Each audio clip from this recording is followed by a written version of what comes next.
भक्तों, आज मैं तुम्हें उस शक्ति के बारे में बताने आई हूं जो तुम्हारे पास हमेशा रहती है, पर तुम उसे अक्सर भूल जाते हो। वह शक्ति है तुम्हारी वाणी। तुम्हारी जुबान से निकला हर शब्द या तो अमृत बन सकता है जो जीवन को संवार दे, या विष बन सकता है जो संबंधों, वातावरण और तुम्हारे भाग्य को जलाकर राख कर दे।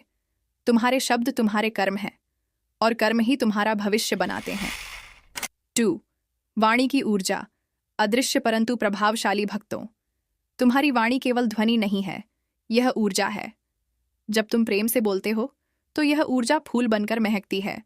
जब तुम कटुता से बोलते हो तो यही ऊर्जा कांटे बनकर चुभती है। देखो, एक साधारण शुभ प्रभात किसी का दिन बदल देता है। एक तुमसे कुछ नहीं होगा किसी की आत्मा तोड़ देता है। याद रखो, शब्द तलवार से भी गहरे घाव करते हैं। तलवार का घाव भर सकता है, पर वाणी का जख्म जीवन भर रह सकता है। 3. वाणी और संबंध भक्तों, घर में, परिवार में, समाज में रिश्ते वाणी से ही जुड़ते हैं और टूटते भी वाणी से ही हैं। मीठे बोल रिश्तों में मधुरता घोलते हैं, कटु वचन रिश्तों को राख कर देते हैं।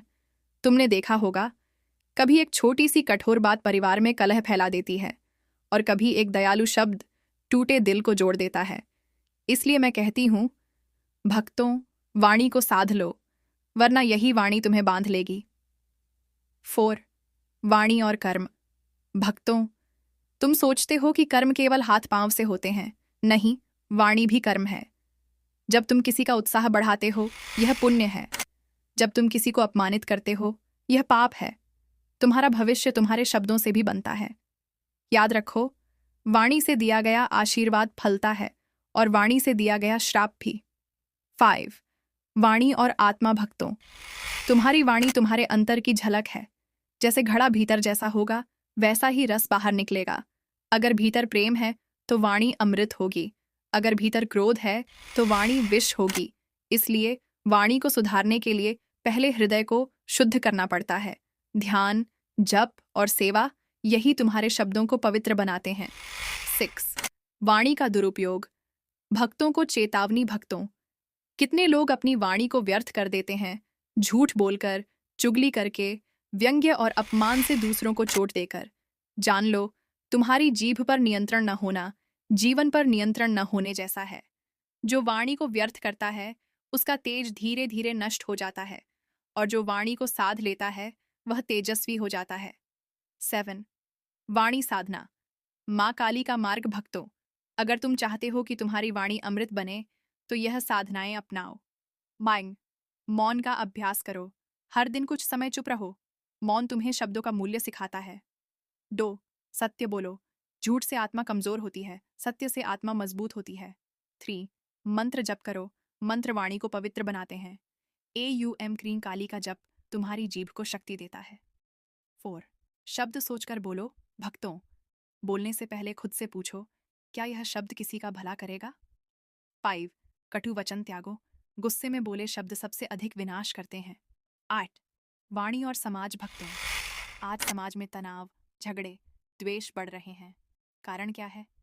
वाणी का दुरुपयोग।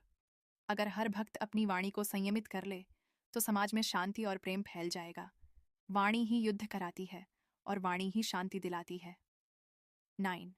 माँ काली का भक्तों से आह्वान भक्तों, तुम दीप जलाते हो, पूजा करते हो, पर अगर वाणी कटु है तो सब व्यर्थ है।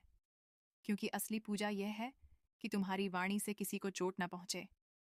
मैं चाहती हूं कि मेरे भक्तों की पहचान ये हो कि जब वे बोलें तो लोग शांति महसूस करें, जब वे बोलें तो लोग प्रेरित हों। भक्तों, अपनी जीभ को साध लो। तुम्हारी जीभ ही तुम्हारी असली तलवार है। यह या तो रक्षा करेगी या विनाश। 10. निष्कर्ष। माँ काली का अंतिम संदेश भक्तों, याद रखो, वाणी ही शक्ति है, या तो अमृत या विष। जो वाणी का सही प्रयोग करता है, उसका जीवन चमकता है।